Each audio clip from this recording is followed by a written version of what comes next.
एक बालक भूखा था। उसकी मासूम निगाहें आकाश में थीं और अगले ही पल पूरा ब्रह्मांड अंधेरे में डूब गया। देवता डर गए और जब पिता ने देखा अपने बेटे को जमीन पर गिरा हुआ तो संसार से सांसें ही छीन ली। भोर का समय था। माता अंजना अपने नन्हे पुत्र को गोद में लेकर लोरी सुना रही थी, लेकिन बालक रो रहा था, भूख से बेहाल। उसी समय उसने देखा आकाश में चमकता हुआ लाल सूर्य। उसे लगा ये कोई रस भरा मीठा फल है। और फिर हनुमान ने एक जबरदस्त छलांग लगाई, इतना ऊंचा कि देवताओं के महल हिल गए। वो सीधे सूर्य की ओर बढ़ा। आग की लपटें तक उसके आगे हार गईं।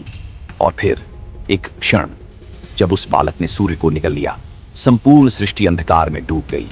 घबरा गए सब। देवताओं ने इंद्र से गुहार लगाई, कुछ करो।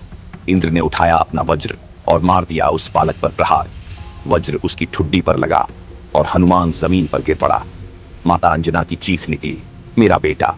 लेकिन वो चीख सिर्फ मां की नहीं थी, वो पुकार थी एक पिता की, जो आसमान से देख रहा था अपने पुत्र को जमीन पर बेसुध पड़ा हुआ।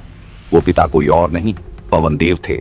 और जब उन्होंने देखा कि उनके पुत्र के साथ अन्याय हुआ, उन्होंने पूरे संसार से वायु वापस ले ली। पेड़ सूखने लगे, प्राणी तड़पने लगे, देवता भी सांस नहीं ले पा रहे थे। पूरा ब्रह्मांड जैसे थम गया हो। सबको समझ आ गया, ये बालक साधारण नहीं, ये पवन पुत्र है। देवता झुके, बोले, ये तो शिव का अंश है। उन्होंने हनुमान को दिए वरदान, अमृता, वज्र जैसा शरीर, दिव्य बल और हजारों रूपों में बदलने की शक्ति। और तभी हनुमान की आंखें खुली। वो मुस्कुराया और बन गया बजरंग बली। जय श्री राम कमेंट में लिखे।